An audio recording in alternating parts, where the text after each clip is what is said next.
Hello, everyone. Welcome to the David Kurten Show. Now, we have all been tyrannized by the COVID era and what happened during that period. People were forced to lock down. People were coerced to wear masks. People were coerced to get experimental injections. But now, 5 years after the beginning of the lockdown and 4 years after the rollout of the injections, people who were pushing these things and actually saying very, very nasty things about people who decided not to get injected are now rolling back and trying to pretend that they were on the side of freedom, that it was all a bad thing. And now they're against it, even though at the time they were acting in a despotic manner. Well, at the moment, you may know there is the COVID inquiry going on, and that's looking into the whole lockdown period and injection period. And I have with me on the show a fantastic guest. Let's bring in Dr. Liz Evans from the UK Medical Freedom Alliance, who's been looking at the proceedings of the COVID inquiry and is going to tell us a bit more about what's going on there. Hopefully some good things, but we don't know. Anyway, Liz, welcome to the show. Thank you very much for having me on, David. It's great to see you again. No, it's great to see you too. And you spoke at the Heritage Party conference back last year. That's a great day. Was really good. You did a fantastic talk, and about medical freedom, medical autonomy, which is great. But you've been looking at this COVID inquiry, and people like me who were in the freedom movement from the very beginning, speaking out against lockdown, speaking out against coerced injections, are a little bit cynical about this. I'm a little bit skeptical that it's just going to be a bit of a whitewash, and it isn't going to get to the truth and actually get to what we need. Is to put some of these people in jail. I don't even know if that's even in the minds of the people who are carrying out this inquiry. But what do you make of it, having actually looked at a lot of it and listened to a lot of the proceedings and testimonies? Yeah, I mean, I think you're very, very right to be cynical. I was cynical too. And the reason I'm taking one of the reasons I'm taking such an interest in this is because we applied to be, UKMFA applied to be core participants in this module because we had written tens of letters, probably 30, 40 letters over the course from November 2020 all the way through to recently on, various aspects of the vaccine rollout, warning of safety issues, of ethical issues, of the lack of informed consent. So we felt that, our voice was not listened to at the time. Surely we should be able to now at this stage be given a hearing and to see if, what we raised was correct. We've got a full paper trail of accountability. So we know we can show who was told what at what time, and it went to the regulators, the ministers, MPs, doctors, leaders, all sorts of people we were lobbying. And Baroness Hallett refused our application to be core participants, but she asked us a year ago to put in a full witness statement. So I spent probably a good few weeks putting together a highly detailed, referenced 50-page witness statement with about 70-odd exhibits to sort of show exactly the concerns that we'd raised, when we'd raised them, and how they'd sort of come to pass. Then obviously they postponed the vaccine module. Do you remember that? Because it was meant to happen before the election last year. Right. And then for inexplicable reasons, they decided to put the module into 2025, which is why it's now finally happening now. So there were a few other groups who also applied for core participant status. There was us, Heart, so Claire Craig, Perseus, and Ros Jones, who'd done all the work lobbying against the children's vaccines. So we were like, well, this is ridiculous. We have put together so much work and there is so much evidence. This needs to be in the public domain, and it needs to be in the public domain now, not, a year or two down the line, or not ever potentially. Because we'd asked the solicitors, will this be published? You've asked us, you've sort of impelled us to provide this witness statement. Are you going to publish it? And they said, well, it will be shown to the core participants, but it's up to us. It's our discretion whether we publish or, which bits of evidence we publish. So we were like, well, that's outrageous. This is a matter of public safety, and people, to have informed consent, need to see the full data and all the different pieces of evidence. So we put together last March, I think it was, the People's Vaccine Inquiry. We slightly rehashed the statements so they weren't identical, topped and tailed it a bit different because we weren't allowed to put out exactly the same statement. But we put it up on a website, and we put out short video presentations to make this information accessible to the public. And since then, we went to Dublin, we went to Belfast, and I'm going up to Scotland next month to speak at the Scottish People's COVID Inquiry that Professor Richard Ennis is putting together. So we're trying to have the conversation that actually the official inquiry is not having. So that was a very long preamble, but basically, so I sat down to watch these hearings, and your suspicions were absolutely correct. From the very first sort of opening statement from the inquiry counsel, the lead counsel, who is Hugo Casey, it was really apparent that their framework within which they are operating has so many gross assumptions that are not to be questioned or interrogated, such as vaccines are always a net good overall. For the population, it's always going to be a good thing. That the COVID jabs have saved millions of lives. There is no question. That's just a statement of fact that they broke the relationship between infection and serious outcome, and that we couldn't have got out of lockdown without vaccines. That vaccine hesitancy is a bad thing and a problem that needs solving, and that we had no choice but to roll out the vaccine. So this is all kind of the framework within which any questions are operating. And the other one is that the side effects are rare. So they have allowed 3 vaccine injury groups core participant status, which is great, and we're really happy about that. But it's really, it's been quite distressing watching them being interviewed and kind of forced within this framework that, yes, okay, we acknowledge that this has happened to you, but obviously for the population, this is a good thing. So again, it's kind of like minimizing the individual pain and suffering that's resulted. But when you say that, it's like being back in 2020 again, or 2021, when you've got all these people saying, we need these vaccines, they're good. They don't even call them experimental injections, and realize they're not traditional vaccines. You know, I question them now as well. But, you know, to actually, it almost has come to the conclusion that they want before they've even started the inquiry. They want to show that everything everyone was saying in terms of propaganda and behavioral psychology and nudging in 2021 to get millions of people injected with these things is what they want the conclusion to be. So they're not going to accept any evidence from people who are going to question that conclusion, which means the whole thing really is a whitewash, isn't it? I mean, it's when you've actually explained that in far more, you know, precise detail about what's wrong with this inquiry, and now it seems that you've set up your own people's inquiry with others, and that seems to be the real inquiry that we need.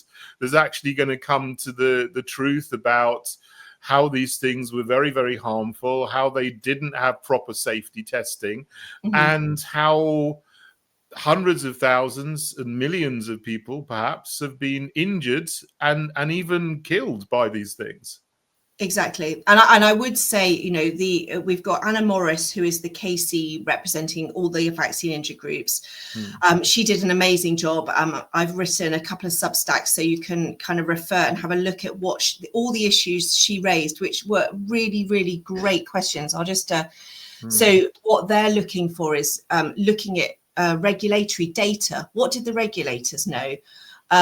Was the indemnification that the pharmaceutical companies given from liability for harm because the risk of the reality of that risk was already known? And of course, that wasn't really communicated to the public, was it? But the indemnification was given before the rollout. So they're also saying what level of risk to an individual was considered by the authorities to constitute an acceptable risk. Now, I think that is a really important question because as one of the vaccine injured spokespeople pointed out, statistics are a great thing. You can do a lot with statistics. In our group of our thousands of members, 100% of them have been injured or killed by the vaccines. So therefore, for them, for 100% of our group, they were neither safe nor effective. Yes. And I think that's a really powerful point. And it feels like the government didn't even really, or the authorities, the public health, the regulators, didn't have an idea of what the threshold was for acceptable risk.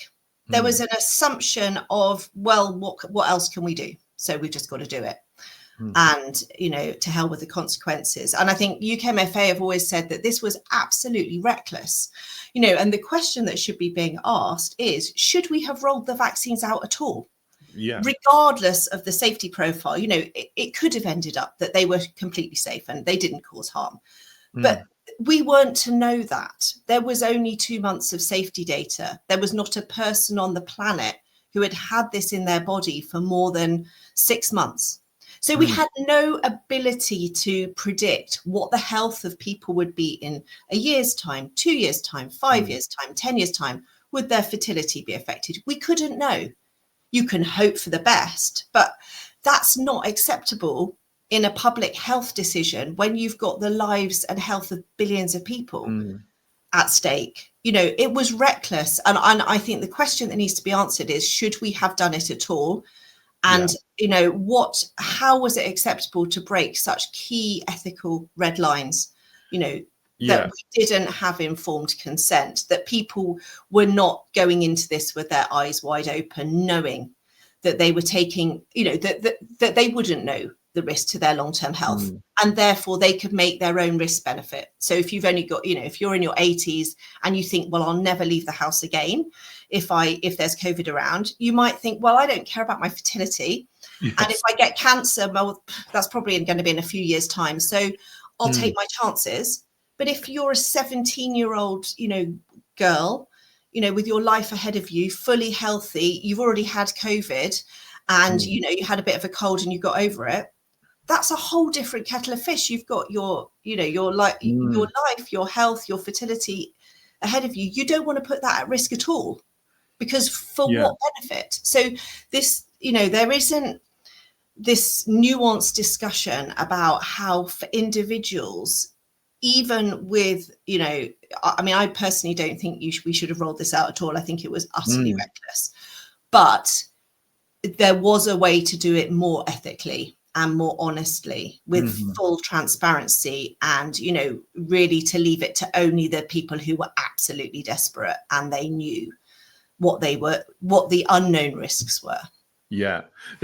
You're absolutely right. I mean, I agree with you. It shouldn't have been rolled out at all, because we didn't have any long-term safety data. I mean, you could argue we still don't have long-term safety data, because you need to know what the effects will be after 8, 10, 12 years of something. And that's normally what happens after the thalidomide disaster, of course. That's when a lot of safety protocols were put in place. So everyone should have known, you just don't do this with a new medical products. But I remember at the time I was a London Assembly member, I questioned Sadiq Khan about this, because he was one of the politicians that was, Labour Tory politicians, that was very much part of the psychological operation to get everybody to get injected.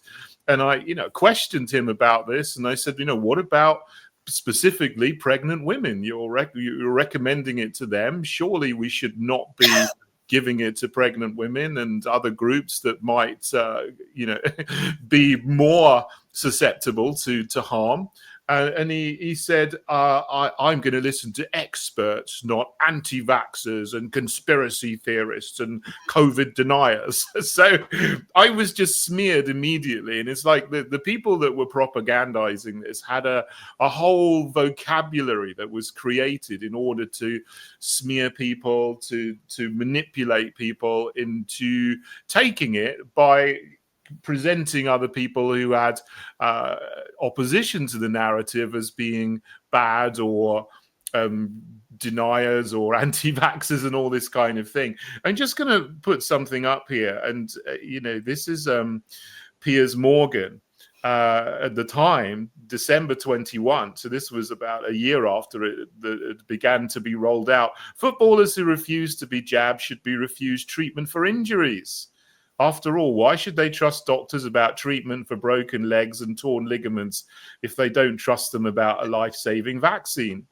And here's another one well known from Andrew Neil. He wrote this article in the Daily Mail. It's time to punish Britain's 5 million vaccine refuseniks. Now, I think that this is absolutely horrible.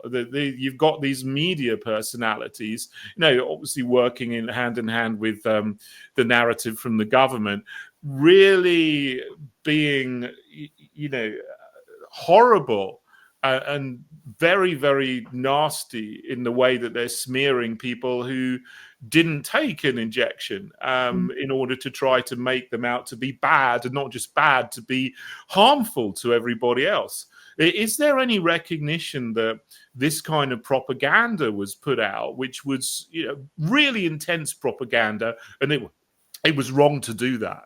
Yeah, and I think, the vaccine injury groups, again, have tried to bring up the fact that there was a huge societal pressure to take the jabs, that there was coercion. But again, those questions aren't really being asked by the inquiry. I think that they said very early on last year in the preliminary hearings that they decided what the remit was, and the scope could not cover whether the vaccines were safe or effective. I mean, seriously, and also I think there is no kind of cost benefit analysis that's ever been done, either prospectively or retrospectively. So yeah, this sort of cultural context is very much being sort of glossed over. And I think people forget how, this isn't just about, mandates for jobs, although obviously that happened. And it was interesting. Chris Whitty, I haven't seen it. I saw some of his testimony, but apparently he said he'd actually been skeptical about the vaccine mandates. Oh, well, great. That didn't come across at the time. And how dare he? That was his job. There's a lot of sort of deference being given to these figures like Chris Whitty, Van Tam, Matt Hancock was there, and they're thanked so much for coming and sorry for the inconvenience and all this. And it's like, that was their job. They have a duty of care to be held accountable for decisions they make. They don't just go to work to get a bit of pocket money. This is a serious responsibility, being chief medical officer, and you kind of have to live and die by your decisions, don't you? Well, I don't have any respect for Matt Hancock and Chris Whitty, I must say. It sounds like it's all part of the circle, isn't it? There are all these people who's been run by a baroness, and you've got all these people who are in the establishment, and they all butter each other up. When normal people are the people who are on the end of the destruction and the adverse health effects. And what's interesting is, so the vaccine injury, we had Kate Scott speaking for VIB UK, Ruth O'Rafferty for the Scottish Vaccine Group, and Charlotte Crichton for UKCB Family. They had put in hundreds of pages of, witness statements. They are incredibly knowledgeable. Obviously, they've dug into the trials. They understand the science. But what's really interesting is how the Inquiry Council, which has been mainly the lead counsel, Hugo Keith, has been really keeping them very constrained in what they're allowed to say. So when I think it was either Kate or Ruth started talking about, well, obviously these are biologics, and she started talking about process 1 and process 2, and the fact that the product that was in the trials, because they changed the manufacturing method to roll it out, en masse, then actually that fundamentally changes the product. But there's no safety. You can't sort of infer safety from product process 1 to process 2. Anyway, she started talking about that in a very knowledgeable way. He immediately shut her down. So basically, we can't have, we have to leave these sort of scientific discussions to the experts. What? What's the point of having an inquiry if you're not going to listen to people who are giving testimony? Yeah, so they were forced to stay within the scope of the inquiry and keep to their box. which was that they're not the scientists, so they're not allowed to speak about science, even though, of course, they're all very intelligent people who have spent probably, longer than anybody there reading up on the science and understanding it and talking about the mRNA. And there's a lot of things about, like, I was watching Charlotte Crichton yesterday, and she was talking about, our members who've been, injured and they've got all these symptoms and lots of different, a lot of them can't work anymore. And he said, well, they believe they're injured by the vaccine, but often that's not been corroborated, has it?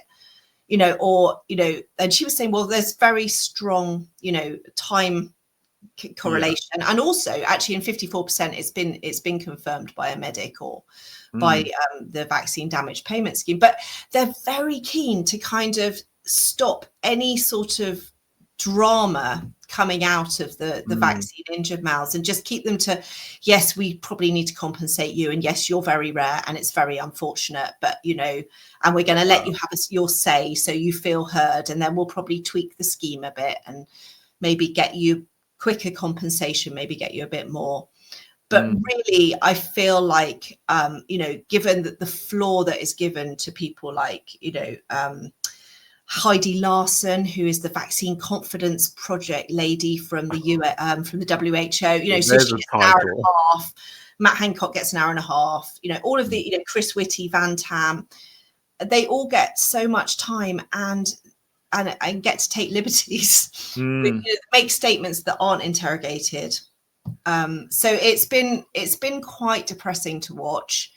It's been very inspiring listening to the vaccine injured. They've made some great questions, like why were GPs and A&E doctors not instructed to ask as standard what the COVID vaccine status was of every single patient presenting with new symptoms once the rollout started? Because then you can start to see correlations. And it's like, that's an obvious question. And, so they're questioning the yellow card, that it's just not suitable as a post-marketing surveillance system because it's voluntary. Apparently only 6% of reports in the groups have been made by the doctors. The rest have been made by the patients, but they're so sick and it's a horrifically onerous process that, it's just a massive barrier. And then shockingly, there doesn't seem to be a process for follow-up. So most people who've reported have never been followed up by the MHRA individually. So what I worry about, and a lot of people who were, thought like us and saw through this from the beginning, is that there's so many people who have just been ignored. And there's many, many more injuries and deaths that have happened that we don't know about, that are never going to be recognized by the government and by this inquiry. So they're just going to continue to suffer in silence. And, as injuries and deaths mount up, it's having an effect, isn't it, on the birth rate and on the death rate. The mortality rate has increased since 2021. That's very obvious, and the birth rate is going down. I mean, there's a number of reasons for that, but I wonder if infertility is a consequence of these lipid nanoparticles and spike proteins which are affecting people's bodies. And when they say that they're only going to listen to experts, the question is then, how do you become an expert? How do you get verified as an expert to speak to this panel? It seems to be completely arbitrary and just a mechanism for bringing in the people that they want to bring in to give the conclusion that they want to come to, and to keep out and sideline anybody who is actually an expert but is not decreed to be an expert. So it's completely biased. Yes. And it's not going to get to the truth. Yeah, and I think we basically have the foregone conclusion. And I think Hugo Keith even alluded to it. He said, it is the preliminary conclusion of the inquiry that these vaccines were an overwhelming success. I mean, where's the inquiry then? Then you're really only then you've got lots of groups coming in. So you've got other core participants are COVID injured and bereaved, people like travellers groups, ethnic minority groups, so various sort of different sort of cohorts of people. But most of them, of course, are saying, why was this not rolled out faster? And why did we not get better access? And what was fascinating, there's a clinically vulnerable families group their spokesperson felt that the JCVI was too cautious and too slow to authorise jabs for children, and that they should have been considering the impact on family members as well as the impact on the child. And he was very, very upset at how low the uptake had been in children, because basically that put the clinically vulnerable at risk. And I was like, we're in 2025 and you still think that it's acceptable to basically vaccinate a child who will take on the full risk of any side effects purely for the benefit of somebody else.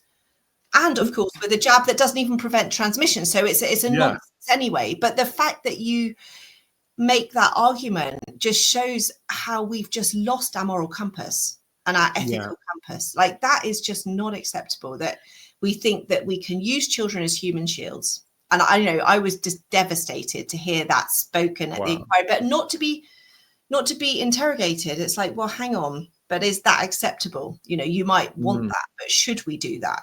You know, let's think about what the implications of that are. A child will die.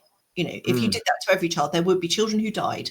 Yeah. And children who were injured and had their hearts damaged and all the rest. To save who? Because who are we actually saving? Because there's no evidence. You know, where's the evidence these vaccines have saved a single life? They're not going to save anyone, are they? And there'll be more children injured and killed by injecting them with this stuff that we don't know what it does than if you just left them to use their natural immunity to fight this COVID virus, you know. So yes, and there is no mention of natural immunity in any of this as well, which is, you know, so again, it's all just being framed in such a false way. That's a huge part of it. You've got to talk about these things. There's no point in having experts coming along if they're not going to talk about natural immunity, and they're not, you know, they're not going to talk about safety testing. I mean, when you say that there's these people here who want, you know, I guess the idea is they want to come to a conclusion so that if there is another pandemic, then they will roll out injections really, really quickly from the start. So they want people who are asking these questions on the basis that, you know, some of them, I think, are probably thinking there is going to be another pandemic, because you've got people from the WEF, the WHO, saying there will be something else coming.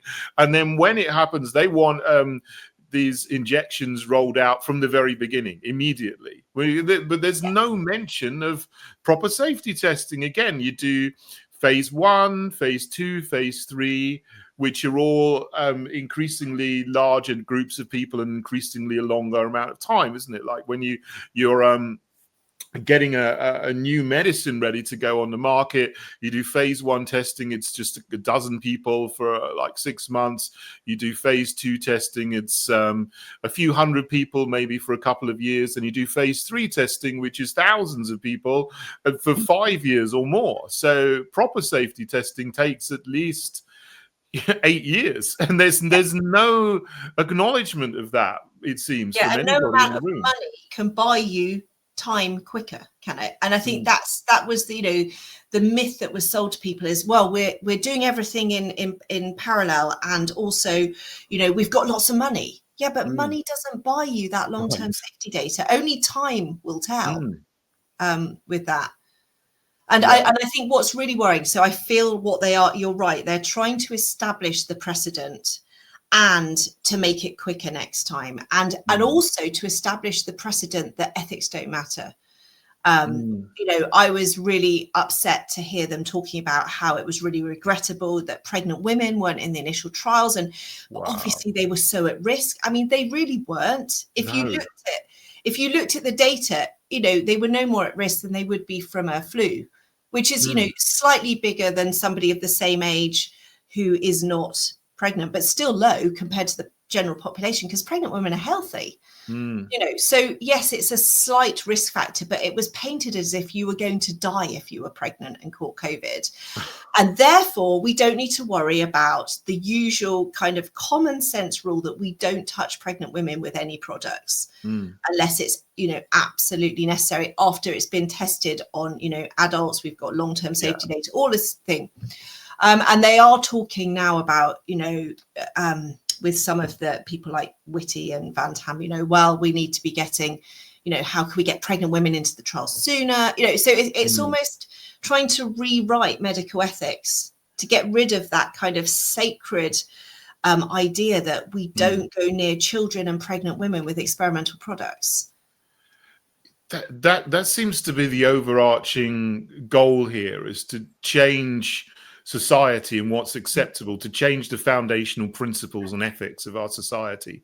And you speak up for traditional medical ethics, where human life is valued, and human life is sacred, and we try to save life. And we don't experiment with people. And we first do no harm. And we have a precautionary approach. The precautionary principle, of course, they bastardized, didn't they? They turned it on its head and said, we have to invoke the precautionary principle. We must do something, otherwise people might get hurt. But of course, precautionary principle is don't do anything. You're better off to do nothing than to do something that might cause a lot of harm. Yeah. Don't inject 50 million people in the UK with an experimental substance.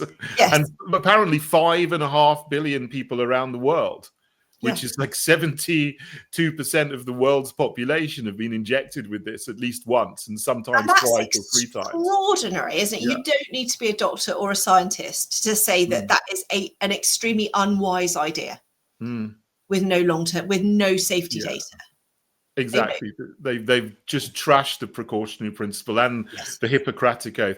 Tell me something that I'm a little bit curious about. I think, if I'm right, doctors don't take the Hippocratic Oath anymore in the UK, and they haven't for a long time. Is that correct or not? I think different medical schools do different things, but and it's been revised. So there's a modern version, which is different, obviously, because the first one was, swearing on the gods and Apollo and various things. Diana. But also, the first one, interestingly, because I've been looking at this with the assisted dying bill, said, I will not procure a poison or do anything that would seek to, end the life of somebody, something like that. Now that's been removed. Wow. So I think that's quite interesting, because obviously euthanasia has come in around the world, and things like abortion, and all of those were actually outlawed in the original Hippocratic Oath. It was like, you do no harm, you don't do abortions, you don't kill people, you don't poison people. These are all fundamental principles, but it seems one by one they've been taken out. So but I think some medical schools do still have some sort of oath. There are various revised versions, but it is a little bit more about sort of balancing the population with the individual, which I just think, that's the kind of the insidious public health sort of fallacy, that I don't think you can really have public health. You can't have medicine practiced on the public. You can only ever have medicine practiced ethically on individuals, because if individuals aren't being cared for, then actually you're going to have harm to the whole public anyway, aren't you? So you've got to have a doctor-patient relationship where the doctor is acting as the patient's advocate in their best interest, and with no coercion, where the patient is free to make a decision, and to go against what the doctor decides, which is where this vaccine hesitancy thing is a really horrible concept, isn't it? Because that's actually flies in the face of informed consent. Informed consent says people are free to either take or reject a medication, and it doesn't matter what the doctor's opinion is. But vaccine hesitancy says if you reject it, there's something wrong with you. And exactly. And we need to change your mind. And it's also, they're saying that you're harming other people. You're potentially causing harm and injury and death to other people. You are responsible for other people's illnesses if you don't take one of these injections yourself. Well, I've never, ever heard that about vaccines before. When I was younger, I had some given to me. I didn't have a choice. But they say, well, this is to protect you. It's not to protect other people. And then suddenly that's turned on its head and saying, well, the vaccines are to protect other people. They stop transmission, even though they don't. So it's this communitarian idea coming in that you must do this for the community, and you must sacrifice your individual freedoms and liberties that we've always had for the greater good, even though the science behind it is complete junk. So, yeah, it's garbage. And and that way lies madness, doesn't it, actually? Yeah, and a lot of profits for Big Pharma. Yes. Let's not forget them. I'm sure they're doing very well. But you touched on euthanasia just a moment ago, and that's something else that's also happening. I mean, it's connected because people are passing laws, they're changing society, they're facilitating things that are going to kill more people. People have always been protected from being killed by the state up to now by the Offences Against the Person Act 1861. Now we've got this assisted dying bill going through Parliament. It's a private member's bill, but it passed its second reading, I think, with 330 votes to 275. The majority of Labour, Lib Dem and Reform MPs voted for it. The majority of Conservative MPs, surprisingly, for once did the right thing and voted against it, although there were some that voted for it. Not that I'm a big fan of them at all, don't get me wrong. But, you've been writing to MPs and campaigning against assisted dying as well, as it's called. That's the name given to the bill. I think the real name is Terminally ill adults end of life bill. I think it is here somewhere. Look, I'm against this, so I totally agree with you on this. But I think you can probably explain it and elucidate it a bit better than I can. Is what is wrong with bringing such a bill into Parliament and legalizing euthanasia? What will the consequences of that be? Yeah, so I think it is sold, isn't it, as quite a compelling sort of fantasy that we can just painlessly and easily and quickly just put people out of their misery at the end of their lives. And, it's a utopian dream. But actually, at the heart of it, you're completely changing the fundamental relationship between the state and the individual and between a doctor and a patient. Up to now, a doctor has been told to first do no harm. The understanding is that your doctor will act in your best interest and seek to preserve your life and make you comfortable.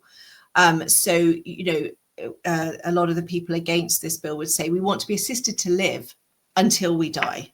And to do that properly with good palliative care, because obviously we all die and we know that. And we strongly believe that we don't think people need to die in agony or, extreme suffering. I think it's a false choice being given. It's like you either allow us to do this or people are going to be dying in agony.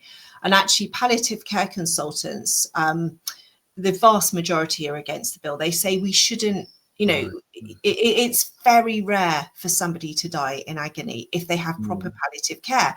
And the issue is that we don't have decent palliative care funding in this country. And, it's heavily subsidized by the charitable sector. So hospices, are mainly funded by the charitable sector. If everybody had access to a hospice at the right time and to high quality palliative care, then there would be no need for this. So I think it's being sold. We're being sold a lie. Reading through the bill is absolutely horrifying because it isn't. A lot of people assume because it says assisted dying that's actually kind of palliative care. No, it's not. It is assisted suicide. That the doctor gets to give you your poison and then you take it. But from that point on, the way the bill is currently written, the doctor can't intervene. So on average, if you look at studies around the world, it can take between 30, I think a third of people take between 30 hours and 7 days to die or something. I mean, it's horrific. The longest has been 7 days. There's no standard way to do it. So there's various cocktails. It's completely unregulated. And if you're taking barbiturates, you're basically dying of suffocation. So your cardiorespiratory system just shuts down. Some people that will be fast and it will be a quick death and hopefully painless. But for many people, they might vomit. They might start to experience pain. They might be gasping for air. Now, if you're experiencing those symptoms under palliative care, the doctors step in and give you morphine and various drugs to help to make you comfortable. But if you followed the assisted dying route, and this is a little known fact, the doctor at the moment doesn't look like they can step in to do anything. Wow. If you're rolling around on the floor in agony or vomiting, or if you're conscious, you're fully conscious, and it's taking a long time. So I think it's very disingenuous to assume that this is a solution to the problem that's that's not mentioned at all. No one in Parliament, no one on any of the mainstream media debates has mentioned that at all, that actually for a lot of people, they don't die instantly, because that's what they're telling you. It's like, well, they're suffering, you give them something, like Aristotle took the hemlock, and then they'll be dead in a few minutes and they'll painlessly die. But this is not true. It's certainly not guaranteed. I think it can happen, but there's only been a couple of studies published looking at comparing natural death with palliative care with assisted suicide, and both of them showed no difference in the quality of death. Yeah. So there's no evidence that this will improve the user experience, shall we say? Right. Yeah. But also, more importantly, it does undermine the intrinsic value of human life, because effectively what you're saying is, with some arbitrary criteria like less than 6 months to live, which is impossible to actually ascertain. A prognosis can be wildly wrong. People can live for years when they've been given less than 6 months. That suddenly your life is no longer preserved by the state, and you can be helped to kill yourself because you're no longer productive. Is it because what's the point? I don't know what's the sort of underlying implications of that. Well, in some places where this has been brought in, people have been actively encouraged to end their lives and go through with euthanasia. In the Netherlands and Belgium, and Canada's got this horrible MAID program. I think that stands for medical assistance in dying, doesn't it? And it's not just people who are in pain and terminally ill that are put on this program, but people who are, depressed, have what's called mental illness, or benefits, or homeless. I think they're encouraged to kill themselves. Argument. Yeah, you're giving the slippery slope argument there, which is like, you can start with the most noble sort of aspirations and you can try to put safeguards in your bill, but it is never going to be, because bills are sort of organic. They develop, they get challenged. There will be challenges immediately in the European Court of Human Rights, because people who are, for example, have 3 years to live but have motor neuron disease, and who say, well, that's not fair, why are you only giving it to them? I don't want to live like that. So this is how these things kind of get out of hand. And I think what you're saying is that killing is a valid treatment for suffering, which I think for a doctor puts them in a very difficult position. And I think it really changes that doctor-patient relationship when a doctor can, when they've almost had their gloves taken off and that taboo is removed. Because, there is a fundamental power imbalance. And I talk about this a lot between a doctor and a patient, because of their expertise, because the patient is vulnerable, they're sick, they're distressed, they don't have the same knowledge. And so it's a relationship in which, if you don't have a very firm ethical framework, it's just ripe for abuse and atrocities to happen. Yeah.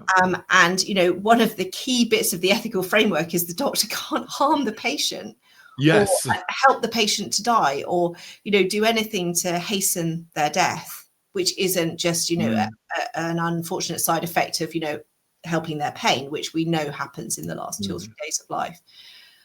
So I think it will affect all of us. It kind of puts, it's not just for these niche few people that want it to use this facility. Actually, it's going to change everybody's relationship with their doctor. And it's going to, I think in the end, because obviously it's expensive to provide good palliative care, possibly for months or years, it may be that we end up with means tested access to palliative care, or you can only, if you're rich, you can afford to have a proper, end of life, decent palliative care for a few months, but everyone else is going to have to take the assisted suicide option because there's a waiting list.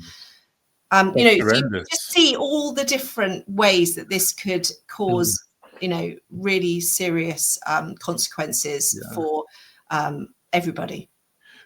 This reminds me, a little bit of the whole situation with abortion in the UK. It was brought in, or decriminalized, I should say, in 1967 with the Abortion Act.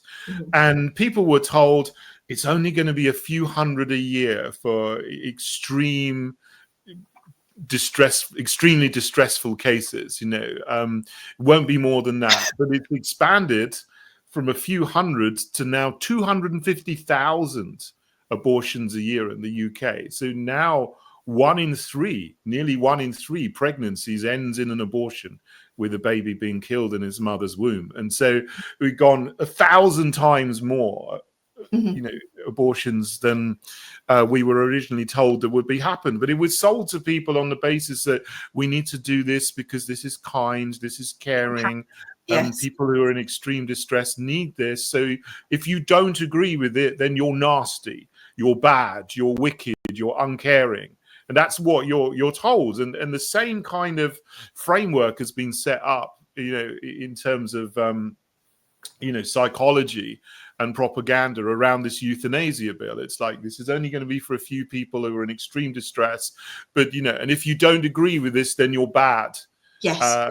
But how do we counter that? Because that simply isn't true. I don't agree with euthanasia or abortion. I think you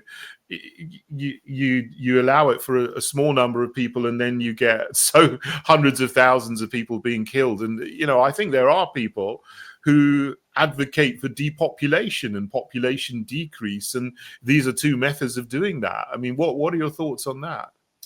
I mean, I think the trouble is what you're going to end up with is people feeling like that they're a burden on society, that they have a duty to die. I'm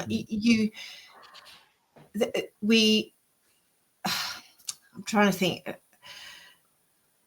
I think you're right. What's happened with abortion, I think, is already happening in Canada. So we've got, as you said, you've had them made, and now they're looking at children. You've got people who are disabled, people who are living in poverty, people with mental health issues. In the Netherlands, they're looking at allowing euthanasia for children under 12. Wow! So it's like the minute you dehumanize in a society, it is a slippery slope, because people lose their moral compass. It's a bit like with the COVID thing, isn't it? It's like once you get rid of an ethical framework, then anything goes. And we have to reclaim the compassion. I think that was going to be my point, is that we have the compassion on our side, because compassion means stepping into the pain with somebody. So yes, people die, and it will come to us all, and it can be a really, really horrible time, and there can be pain, and there can be loss of dignity. But actually, in that moment, what people need is for people to step in and walk through on that road with them, giving them the emotional support they need, the spiritual support they need, having the conversations they need to have to bring closure, to bring some sort, and actually in stepping in off our sort of crazy busy lives into, walking alongside someone who's dying, actually that brings out the best in our humanity. So there are, and a lot of people say what a privilege it was to be with my father for the last three weeks of his life. And actually in some ways that fills us up, and it makes us understand how precious life is, and what is the meaning of life, because it just making everything quick and easy and comfortable, it's rarely the solution, is it? Most shortcuts, most quick fixes actually take something really valuable away from us. And struggle, I think life needs struggle actually to make it meaningful. Yeah, the people who are advocating for these methods of killing people to be made part of society, they're totally changing it, and inverting everything that we've had before. And Liz, you do a fantastic job in trying to reestablish medical ethics and traditional medical ethics, and the traditional understanding that we've had is that you try to help people and be kind to people. You don't just, if someone's got a problem, you don't kill something. It always goes without saying, but that seems to be being attacked now. And it's a human instinct. And I think what I'd like to finish with is how many of us, if we were walking along the street and saw somebody standing on, the rail of a bridge about to jump off, how many of us would go, yeah, but I'm sure he knows what he's doing. Who am I here to interfere? I'll just let him get on with it. It's not my place to tell him what to do. You wouldn't. I think, you'd be a pretty evil person not to just instinctively run to them and say, no, please don't. I'm sure, your life can be turned around, or whatever the issue is, we can deal with it. So I think we need to trust that instinct is there for a reason, that we recognize that when somebody is in such deep distress, they want to end their life, that what they need is people to help, to say to them, no, you are worth it. And actually, I'm here for you. I can help you, and you're not alone. And actually, I think, we can't afford to move to a society where people would be walking past people about to jump off bridges, or lying in the street having taken an overdose or whatever, or leaving someone hanging from a tree. You just, because that's not who we are, is it? Instinctively. We want to help people. We recognize when people are distressed, and we know that if we just show them love and try to help them understand their own value, then people can move beyond that to a better place. Yeah, that's the society we've always had here in England, in the UK, and most of the West. I think until 20 or 30, 40 years ago, when these values have started to be undermined by various malevolent forces. But we can get back to that, and it needs all of us to step up and say, no, we're not going to have that in the future. We need to get back to the society where we care for each other, and where we look after each other, and where we don't just put people over there and just let them suffer. And I think that's part of what is going on with these things at the moment. But Liz, thank you so much for joining me today, and all the work you're doing with UK Medical Freedom Alliance to stand up for people's rights not to get injected with things they don't want to be injected with, and also for looking after people at the beginning of their lives and the end of their lives as well, which is very, very important. So thanks for joining me. Okay, thanks so much for having me on, David, and speak soon.